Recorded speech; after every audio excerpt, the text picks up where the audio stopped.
ದುಡ್ಡು ಕೊಡೋ ಪ್ರತಿ ಸಂದರ್ಭಕ್ಕೂ ಒಂದೊಂದು ಹೆಸರಿದೆ. ಅದೇನು ಅಂತ ಹೇಳಿ ಈ ಒಂದು ವಿಡಿಯೋನಲ್ಲಿ ಕಲ್ತ್ಕೊಳ್ಳೋಣ ಬನ್ನಿ. Buying for an event or someone ಅಂದರೆ ಯಾರಿಗಾದರೂ ಉಡುಗೊರೆ ನೀಡಿದಾಗ ಇಟ್ಸ್ ಅ ಗಿಫ್ಟ್ ಅಂತ ಹೇಳ್ಬೋದು. Paying for someone else or an event ಅಂದರೆ ಇನ್ನೊಬ್ಬರ ಪರವಾಗಿ ಹಣ ಪಾವತಿಸಿದಾಗ ಇಟ್ಸ್ ಸ್ಪಾನ್ಸರಿಂಗ್ ಅಂತ ಹೇಳ್ಬೋದು.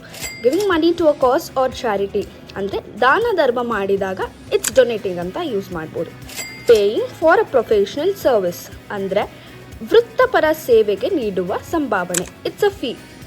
Paying money to a school R college ಅಂದರೆ it's tuition. Paying money to the government ಸರ್ಕಾರಕ್ಕಾಗಿ ಪಾವತಿಸುವ ತೆರಿಗೆ ಇಟ್ಸ್ ಟ್ಯಾಕ್ಸ್. ಸೊ ನೋಡಿದ್ರಲ್ಲ ಎಷ್ಟು ಸುಲಭವಾಗಿ ಕನ್ನಡದಿಂದ ಇಂಗ್ಲೀಷ್ನಲ್ಲಿ ಕಲ್ತ್ಕೊಂಡಿದ್ದೀವಿ ಅಂತ. ಇವುಗಳಲ್ಲಿ ನಿಮಗೆ ಯಾವುದು ಹೊಸತು ಅನಿಸಿತು ಅಂತ ಕಮೆಂಟ್ ಮಾಡಿ. ಇದೇ ಥರ ಸ್ಮಾರ್ಟ್ ಇಂಗ್ಲೀಷ್ ಕಲಿಯೋಕ್ಕೆ ನಮ್ಮ ಪೇಜ್ ಫಾಲೋ ಮಾಡಿ.